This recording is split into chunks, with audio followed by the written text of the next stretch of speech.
Discuss किया था percentage of composition, यानी कि हमारे पास मास ऑफ परसेंटेज कोई भी सॉल्यूशन या कंपाउंड्स दिया हुआ है, उसमें जो भी एलिमेंट्स प्रेजेंट है कार्बन, हाइड्रोजन, ऑक्सीजन, उनके परसेंटेज ऑफ मास कैलकुलेट करने थे। उसकी फॉर्मूला में याद है, percentage of mass is equal to, जो जिसका भी परसेंटेज कैलकुलेट करना था वो एलिमेंट्स का मास अपॉन टोटल कंपाउंड या सब्सटेंस का एलिमेंट यानी कि उसका मॉलिक्यूलर मास इनटू 100 फॉर्मूला का यूज हमने किया था। उस हिसाब से हम percentage of mass different elements के कैलकुलेट कर सकते थे। उसमें फर्स्ट वाला एग्जांपल था पानी का, वाटर में यानी कि H2O में हाइड्रोजन और ऑक्सीजन का मॉलिक्यूलर मास, और उसके बाद इनके हाइड्रोजन का जो परसेंटेज ऑफ मास, उसके बाद ऑक्सीजन का परसेंटेज ऑफ मास कैलकुलेट किया था। उसके बाद what is the percentage of carbon, hydrogen and oxygen in ethanol, यानी कि इथेनॉल के अंदर की साइड जो भी कार्बन, हाइड्रोजन और ऑक्सीजन के जो परसेंटेज ऑफ मास थे कैलकुलेट करना था। उसमें हमने पहले क्या किया था, इथेनॉल का मॉलिक्यूलर मास कैलकुलेट कर लिया, उसके बाद कार्बन, हाइड्रोजन, ऑक्सीजन का अलग-अलग मॉलिक्यूलर अलग-अलग परसेंटेज ऑफ मास कैलकुलेट किया था।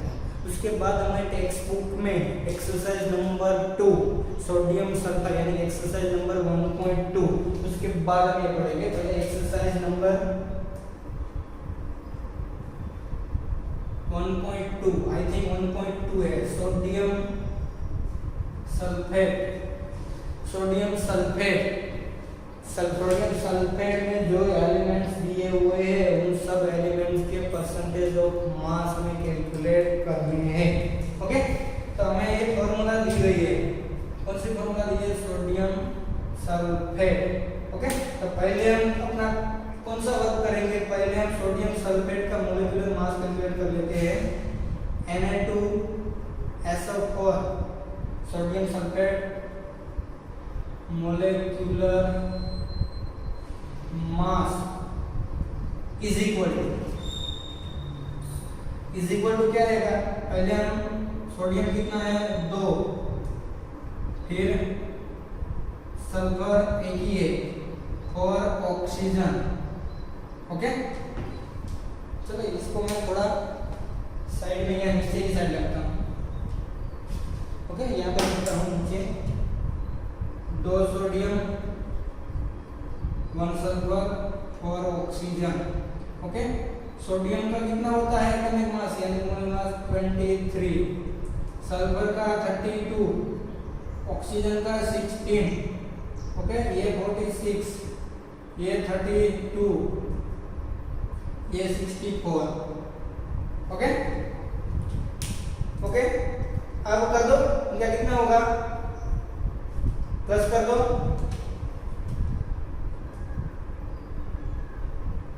कुछ मिस्टेक नहीं है ना, देख लेना। ओके, 132 शायद होगा। ओके, टैक्सी का यूज कर लेना, तो मिस्टेक होनी चाहिए नहीं। ओके, सोडियम सल्फेट है ना Na2SO4। ओके,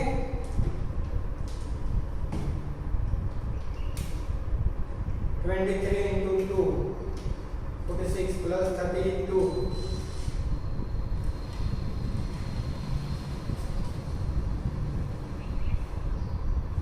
ओके, 142 होगा।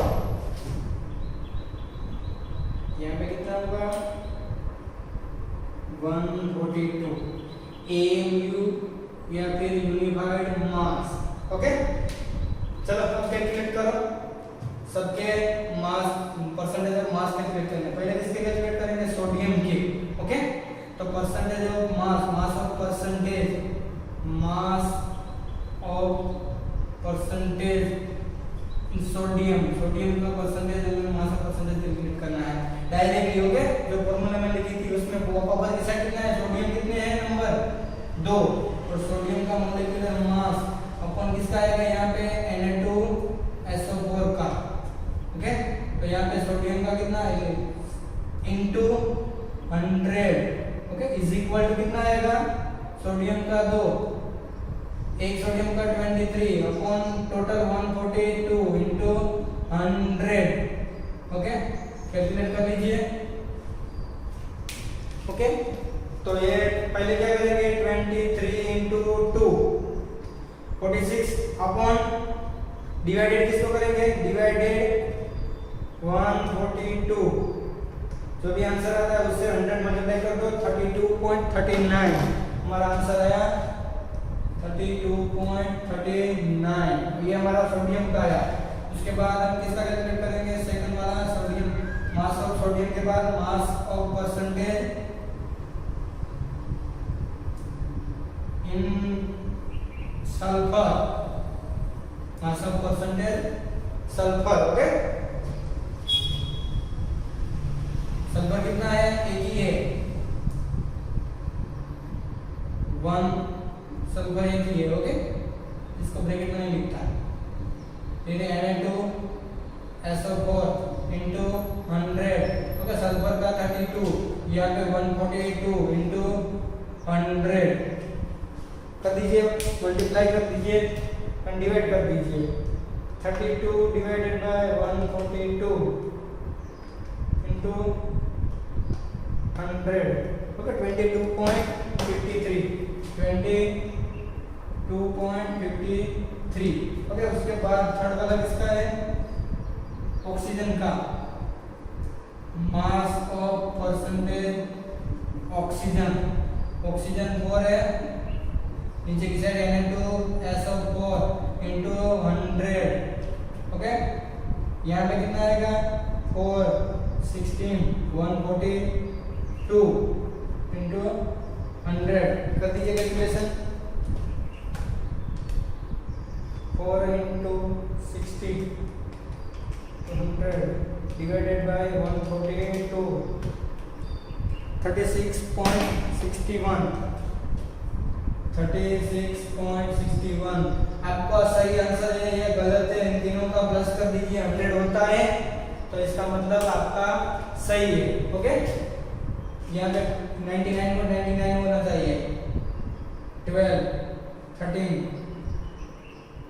4 9 9 and 6 50। ओके, वो नियर में होगा। उसके बाद यहाँ पे 1 3 5 5 6 9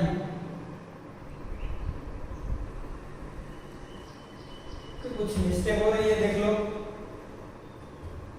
सल्फर और ऑक्सीजन, ओके, तीनों का प्लस कर देते हैं। 36.61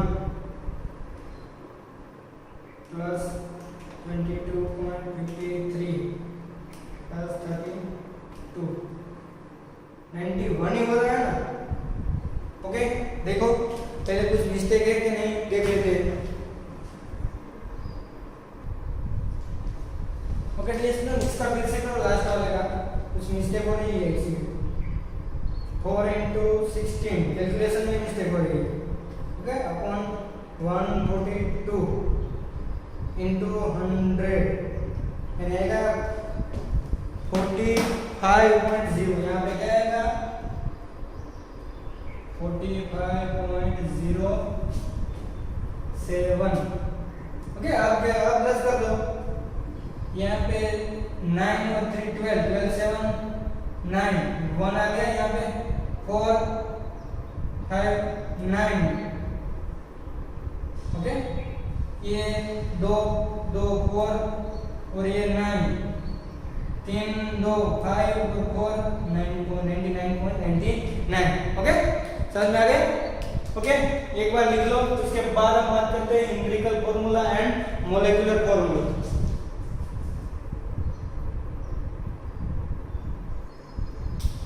ओके डियर स्टूडेंट, इसके बाद हमारा टॉपिक है empirical formula and molecular formula.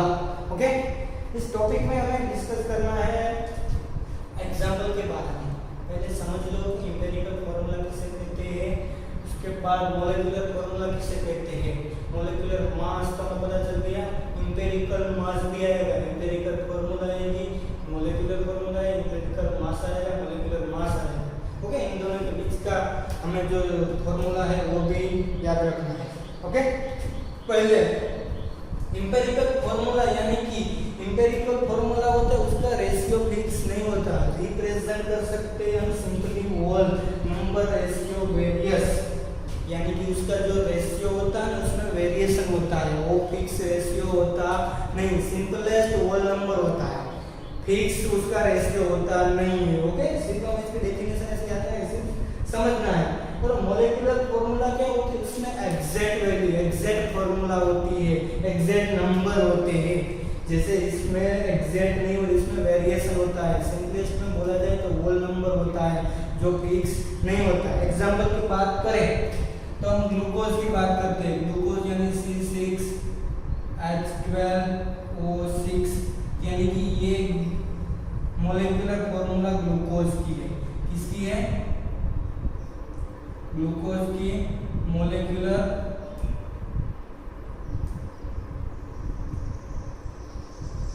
Formula. उसमें हमें शॉर्ट में लिखना है तो ऐसे लिख सकते हैं मॉलिक्यूलर फार्मूला।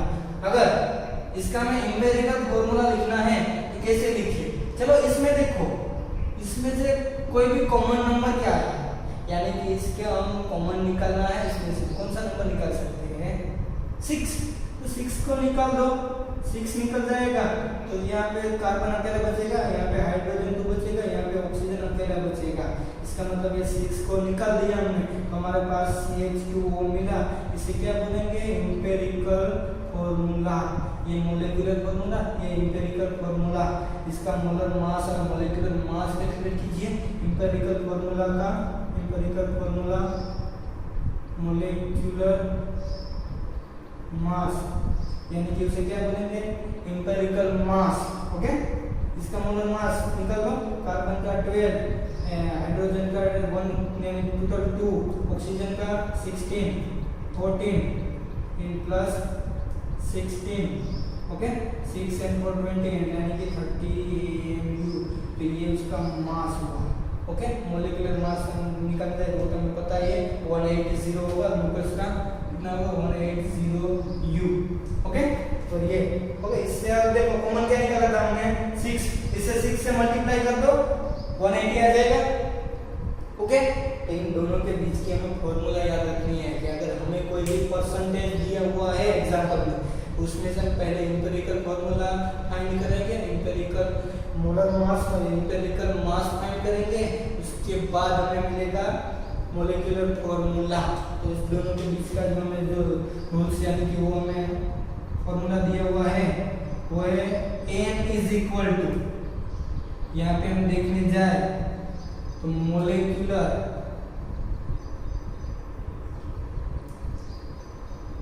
फार्मूला अपन, ये मॉलिक्यूलर अपन आएगा एम्पिरिकल फार्मूला। ओके, इन तीनों में से कोई भी दो चीज हमें दी हुई है तो हम तीसरी चीज फाइंड कर सकते हैं।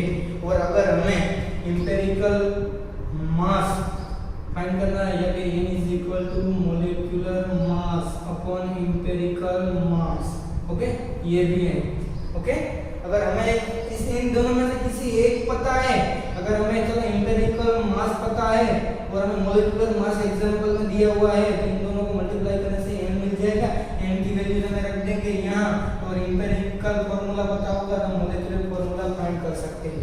ओके, इन दोनों को याद रखो, फिर हम उसके बाद एग्जांपल पे जाते हैं। हमारा प्रॉब्लम वो एग्जांपल टेक्स्ट बुक में दिया हुआ है, प्रॉब्लम नंबर 1.2, वो पढ़ो, वो हम लर्न करते हैं। ओके, इसमें क्या दिया हुआ है देखो, अ कंपाउंड कंटेन्स 4.07% हाइड्रोजन के दिए हुए, 24.27 कार्बन के दिए हुए एंड 71.65% क्लोरीन के दिए हुए। ओके, तीनों के हमें परसेंटेज दिए हुए हैं एंड मोलर मास भी दिया हुआ है। ओके, तो हमें कैलकुलेट क्या करना है, what are its empirical and molecular formula, इन सब के हमें empirical and molecular formula find करनी है। ओके, तो चलो वो एग्जांपल हम लर्न करते हैं, उसके बाद आपको एक एग्जांपल में होमवर्क भी दूंगा। ओके,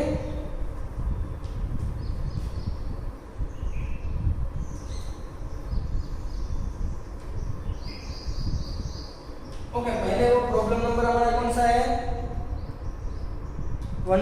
1.2।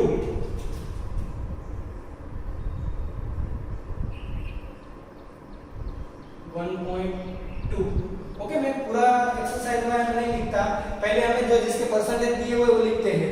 हाइड्रोजन के परसेंटेज कितने दिए हुए हैं हमें? हाइड्रोजन के बाद कार्बन का दिया हुआ है ना, क्लोरीन का, हाइड्रोजन, कार्बन एंड क्लोरीन 4.07%, इसका दिया हुआ 4.07%। फिर कार्बन का, फिर क्लोरीन का परसेंटेज। कार्बन का कितना दिया हुआ है? 24.27%। फिर क्लोरीन का 71.65। अब देखो हमें पता है मास ऑफ परसेंटेज दिए हुए, मास ऑफ परसेंटेज तीनों को मिला दे तो हमें 99.99 मिलेगा। ओके, परसेंटेज वो 100 के नियर नहीं है। ओके, फिर हमें मोलेक्युलर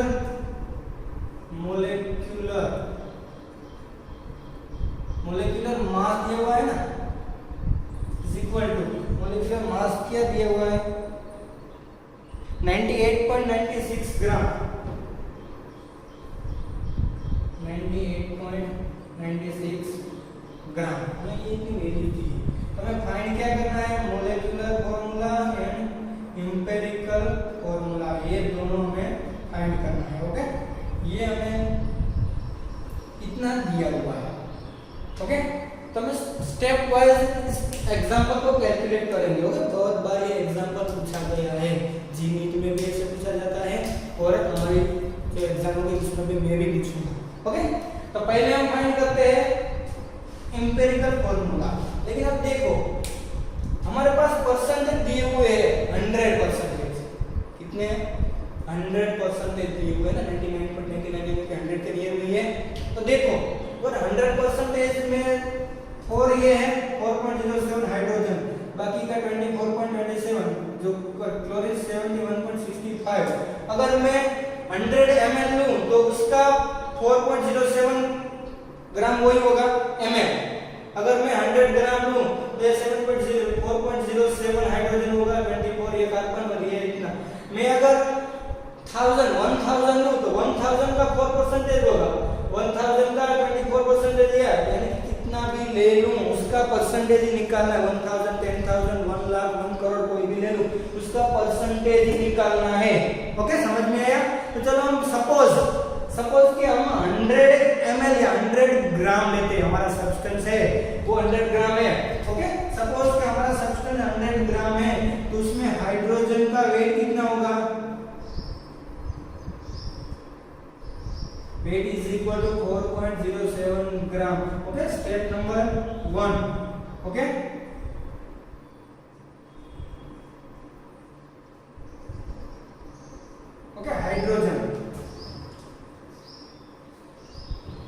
हाइड्रोजन का कितना हुआ? फिर किसका हुआ? Carbon weight is equal to कितना होगा? 24.27 ग्राम। इसका मतलब हमने परसेंटेज को ग्राम में कन्वर्ट कर दिया। कैसे? क्योंकि ये सब पूरा 100 ही है। अगर कोई भी दिया हुआ, अगर आपको कोई भी सॉल्यूशन कंपाउंड दिया होगा उसका 100% निकालना है। तो सपोज हमने डाल दिया ऐसे कि यहाँ पे 100% था, कार्बन के बाद chlorine, okay, is equal to उसका वेट कितना आएगा? 98.96 ग्राम। ओके, फर्स्ट वाला स्टेप खत्म हो गया, तीनों का वेट हमने निकाल लिया है। सब तीनों का कितना होगा? 100 ग्राम। ओके, स्टेप नंबर आएगा 2। ओके, स्टेप 2 में हम क्या करेंगे? मास ऑफ परसेंटेज हमें पता है। ओके, तो मोल फाइंड कर लेते हैं। स्टेप नंबर 2 में मोल फाइंड कर लेते हैं हम लोग। यहाँ पे क्या फाइंड करेंगे? मोल। किसके मोल फाइंड करेंगे? मोल, सबके मोल फाइंड कर लो। तो पहले हम हाइड्रोजन के मोल फाइंड करते हैं। Okay, hydrogen mole is equal to, यहाँ पे क्या आएगा? Weight of hydrogen. Okay, weight of hydrogen upon molecular mass. किसका? मोलेक्युलर मास ही आएगा, weight by mass, molecular mass. Okay, hydrogen का वेट कितना दिया हुआ है 4, उसका मॉलिक्यूलर मास 1, हमें आंसर मिलेगा 4 मोल। ओके, उसके बाद ये तो हाइड्रोजन का हुआ, उसके बाद कार्बन के मोल फाइंड कर लेते हैं, is equal to weight by mass. तो वेट कितना है कार्बन का 24.27 अपॉन उसका मॉलिक्यूलर मास 12। तो अगर हम यहाँ पे जाए तो 2.0 समथिंग, कैलकुलेटर का यूज कर लेते हैं, 24.27 डिवाइडेड बाय 12, 2.02। ओके, फिर क्लोरीन के मोल वेट बाय मास, क्लोरीन का वेट कितना है 71.65 अपॉन क्लोरीन का वेट, इसका मास 35.5। ओके, ये भी नियर में 2 के नियर में आएगा। ओके, फाइंड कर लेते हैं 71.65 डिवाइडेड 35।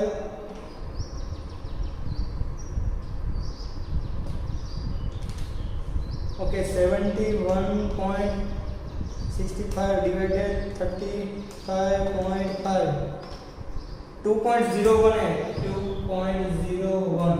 ओके, चलो हमें मिल गया, इसका क्या मिला 4 मोल, इसका 2 मोल, इसका भी 2 मोल। ओके, एक काम हो गया हमारे लिए।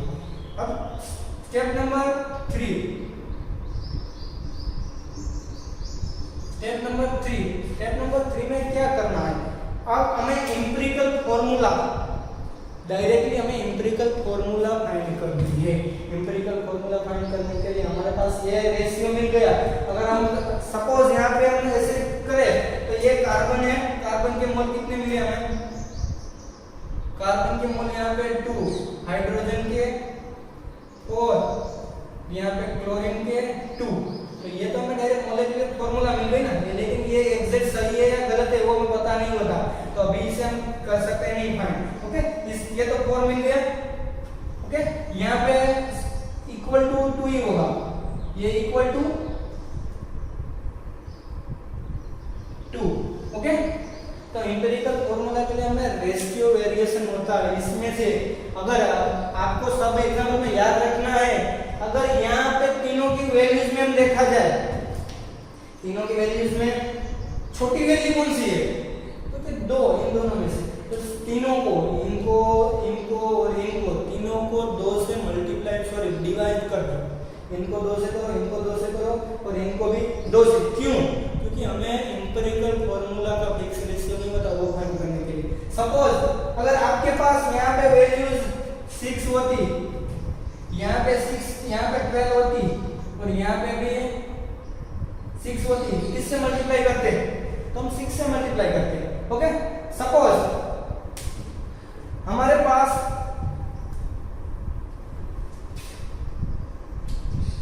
यहाँ पे 3.5 होती, यहाँ पे 7 होती और यहाँ पे 14 होती, तो हम किससे मल्टीप्लाई करते, 35 से सबको मल्टीप्लाई करते थे।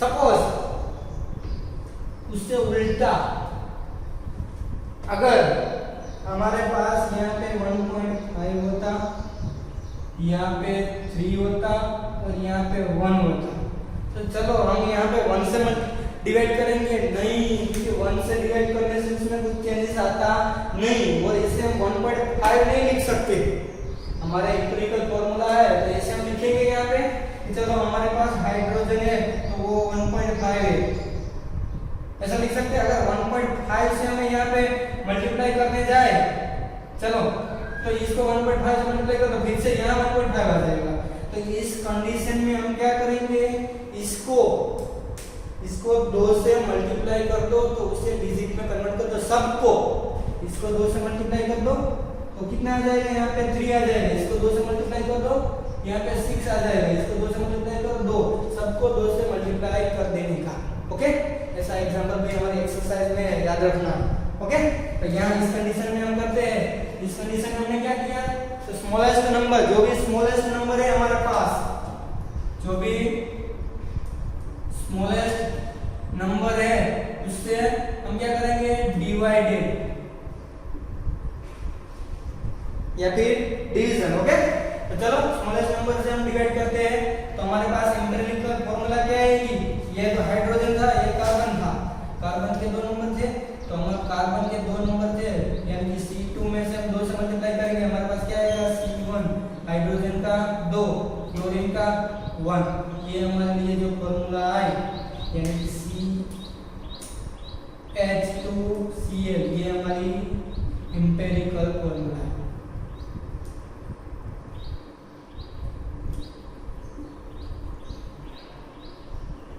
ओके, ये हमारी एम्पिरिकल फॉर्मूला हुई। चलो ये काम खत्म हो गया, एम्पिरिकल फॉर्मूला मिल गई। ओके, अब हमें जो मॉलिक्यूलर मास दिया हुआ है, एम्पिरिकल फॉर्मूला मिल गई फर्स्ट वाला। Step number 4,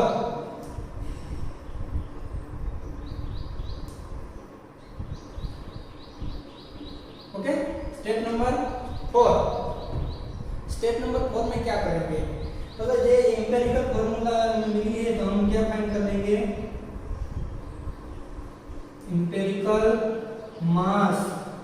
okay, empirical mass को फाइंड कर लो। एम्पिरिकल मास क्या आएगा, तो empirical mass is equal to यहाँ पे CH2Cl, कार्बन का कितना होगा 12, हाइड्रोजन का 2, तो Cl का 35.5 प्लस कर दो, A14 प्लस 35.5, ये 39 और 49.5। यहाँ पे यूनिट क्या था, ग्राम दिया हुआ था ना, या ग्राम पर मोल, क्योंकि हमने वेट ग्राम में लिया इस वजह से ग्राम दिया हुआ है। एम्पिरिकल मास को भी हमने ग्राम में फाइंड कर लिया। ओके, अब चलो, अब ये स्टेप नंबर 4 भी मिल गया। अब कौन सा स्टेप यूज करेंगे, स्टेप नंबर 5 हमारे पास empirical mass and molecular mass दोनों मिल गया, यानी कि n बराबर क्या आता है, molecular formula upon empirical formula. लेकिन हमारे पास ये तो है नहीं, इसका मतलब n is equal to molecular mass upon empirical mass. तो इसको यूज करते हैं, मॉलिक्यूलर मास हमें दिया हुआ है 98.99 अपॉन 49.5। ओके, यहाँ पे भी ग्राम था, यहाँ पे भी ग्राम था, यानी कि हमारा आंसर आएगा 2। यानी कि हमें n इज इक्वल टू कितना मिला, 2। ये n इज इक्वल टू 2 मिला, इसमें वैल्यू रख दो।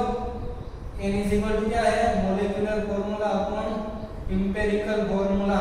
तो मॉलिक्यूलर फॉर्मूला को इसको इधर जाने दो, n into molecular formula, sorry empirical formula, ये e into m। Okay, n is equal to में एम्पिरिकल फॉर्मूला क्या मिले हमें, CH2Cl, इसको 2 से मल्टीप्लाई करो, C2H4Cl। हमारी मॉलिक्यूलर फॉर्मूला क्या मिली हमें, C2H4Cl।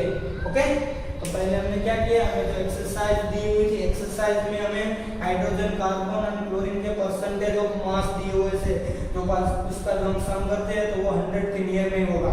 ओके, फिर हमें मॉलिक्यूलर मास दिया हुआ था, ये दिया हुआ है। अगर हमें एक्सरसाइज में जो पीछे पूछा जाए वही करने का, मॉलिक्यूलर फॉर्मूला और एम्पिरिकल फॉर्मूला दोनों पूछी गई थी, शायद एम्पिरिकल फॉर्मूला पूछी जाए तो यहाँ तक ही करने का। ओके, तो हमें दोनों पूछी गई, तो हमने पहले क्या किया, इसका हमने ग्राम में वेट कर दिया, क्योंकि ये 100 में से था, तो 100 में से या 1000 में से नहीं, उसका 4% लेना है। सपोज कि हम 100 लेते हैं तो हाइड्रोजन का वेट ये आया, ये फिर ये वेट आया कार्बन का, ये क्लोरीन का। ओके, उसके बाद स्टेप 2 पे चले जाते हैं, तो उसके मोल हमने फाइंड किए सबके, ये हमें वेट मिल गया। तो हमें हाइड्रोजन, क्लोरीन और कार्बन का मास पता है, तो वेट बाय मास करके मोल फाइंड कर लिया।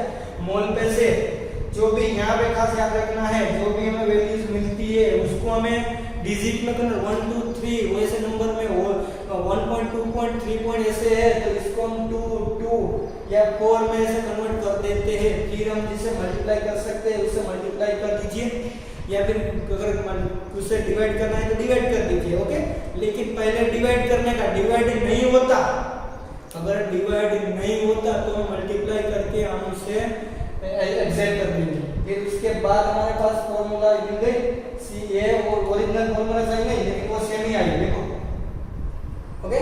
यहाँ पे Cl2 ओके, यहाँ से मल्टीप्लाई करते हैं, दोनों मिल गए। उसके बाद दोनों मिल गए C2H4 and Cl2, लेकिन ये सही है या नहीं है।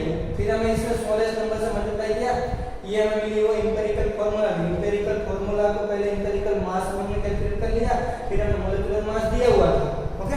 मॉलिक्यूलर मास दिया हुआ था तो मॉलिक्यूलर मास अपॉन एम्पिरिकल मास करके हमने पहले n की वैल्यू फाइंड कर ली, n की वैल्यू फाइंड कर ली, फिर उसे फार्मूला में रख दी, फार्मूला में रख दी, हमें मॉलिक्यूलर फार्मूला मिल गया ओके। ये लिख लो। उसके बाद हमें टेक्स्ट बुक में एक्सरसाइज दी हुई वो हम पढ़ते हैं।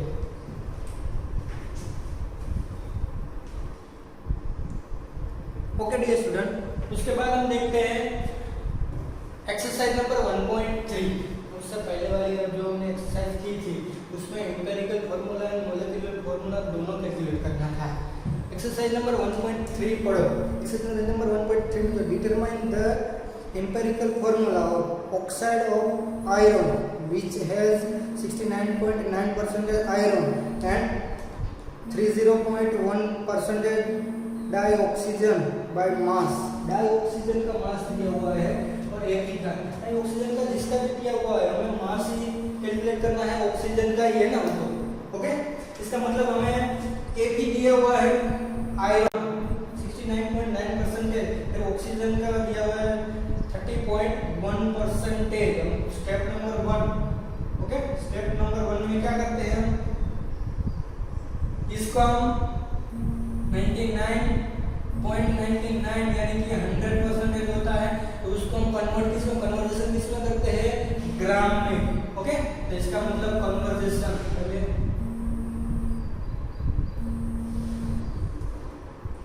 इन ग्राम, कन्वर्जेशन इन ग्राम में ओके। तो यानी कि हम 100 ग्राम टोटल सब्सटेंस ले, कंपाउंड्स 100 ग्राम होता है तो हमारा एक ही का जो वेट होगा वो कितना होगा 69.9 ग्राम और ऑक्सीजन का वेट होगा is equal to 30.1 gram okay. ये स्टेप नंबर 1 खत्म होगा। उसके बाद स्टेप नंबर 2 फाइंड क्या करते हैं, मोल कैलकुलेट मोल ओके। तो Fe का mole is equal to weight by mass okay. किसका वेट आएगा यहाँ पे, Fe का कितना वेट है 69.9 और Fe का मोलर मास है 56, याद रखिए ओके। इन दोनों को मल्टीप्लाई डिवीजन कर दो, डिवाइड कर दो 69.9 डिवाइडेड बाय 56 1.24 यानी कि 1.2 आएगा 1.224। उसके बाद हमें किसका करना है, ऑक्सीजन का मोल, ऑक्सीजन के मोल फाइंड करते हैं equal to weight by mass. Oxygen का वेट कितना है 3.1/60 ओके। तो ये कितना आएगा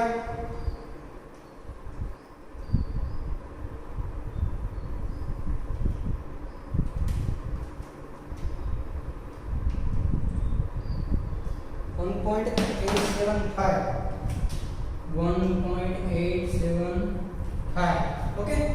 अब यहाँ पे देखो ये 56 था 56, इसको मल्टीप्लाई किया 1.24 आया ओके। तो इसका यहाँ पे आप देख सकते हो, इसको मैं एग्जैक्ट क्या लिख सकता हूँ 1 लिख सकता हूँ, इसको मैं एग्जैक्ट क्या लिख सकता हूँ 2 लिख सकता हूँ ओके। तो अब इसको हमें डायरेक्टली कुछ करने की जरूरत है नहीं है, हमें यहाँ पे एम्पिरिकल फार्मूला मिल चुकी है ओके। एम्पिरिकल फार्मूला की बात करें तो हम यहाँ पे देख सकते हैं ये हमें मिल गया, डिवाइड करने की जरूरत है, दूसरे में डिवाइड करूंगा तो ये 0.5 हो जाएगा ना, यहाँ पे 0.8 तो हमें 2 वर्ष हमें मल्टीप्लाई या क्रॉस कुछ करने की जरूरत है। एक बार फिर से देख लो, यहाँ पे 69.9 है, इसका 56 से मल्टीप्लाई एक बार फिर से कर लो, दिक्कत नहीं आ रही है 1.24 69.9 डिवाइडेड 56, ओके 1.2482 आता है। ओके, इसको हम 2 से मल्टीप्लाई करते हैं। अगर यहाँ पे देखने जाए तो इसको 124.58 है, इसको हम 125 लिख सकते हैं। तो सपोज अगर इसको हम 1 की जगह 1.5 भी लिख सकते हैं। ओके, तो अभी हम 1.5 रखते हैं, तो इसको मल्टीप्लाई करना पड़ेगा ना, जैसा वहां पे था वैसा है। तो इसको मल्टीप्लाई कर दो, यानी कि थर्ड स्टेप में क्या करेंगे हम 2 से मल्टीप्लिकेशन,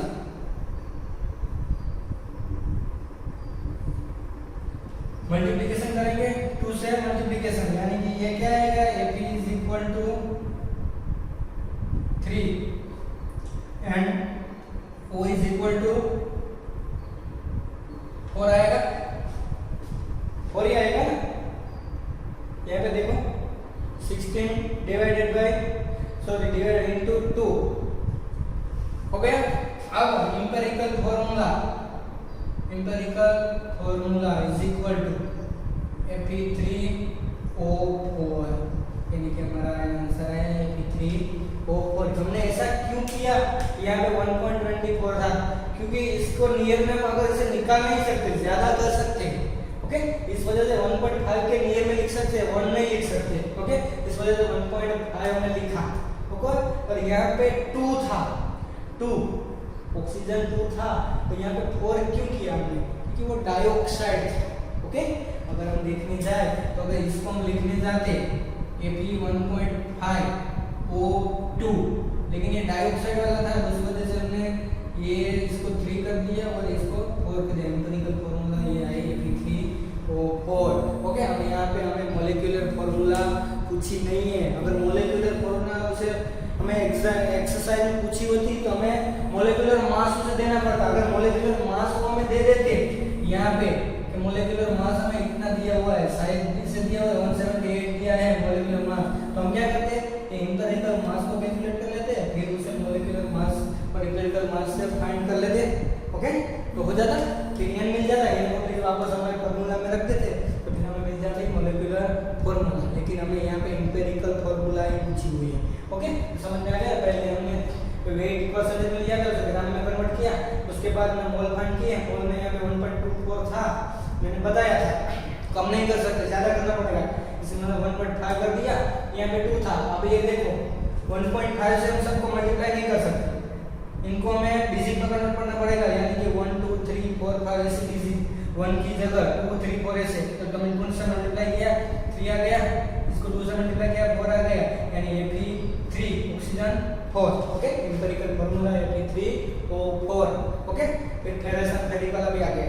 ओके, इसके बाद वाले जो है वो हम नेक्स्ट लेक्चर में पढ़ेंगे। उसमें क्या करना है हमें, मॉलिक्यूलर मास जैसे था उसका use solvent, solute and solution.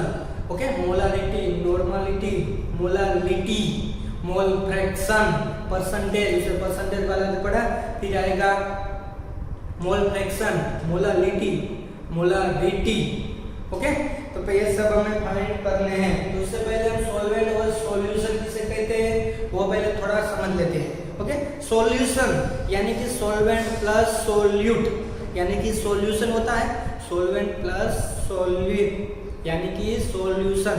अगर पानी और शुगर है तो पानी में हम शुगर डालते हैं तो दोनों को मिक्स करके जो बनता है उसे सॉल्यूशन बोलते हैं। और किस में डाला था हमने, पानी में, तो पानी है वो सॉल्वेंट हुआ, उसमें शुगर डाली तो वो सॉल्यूट हुआ।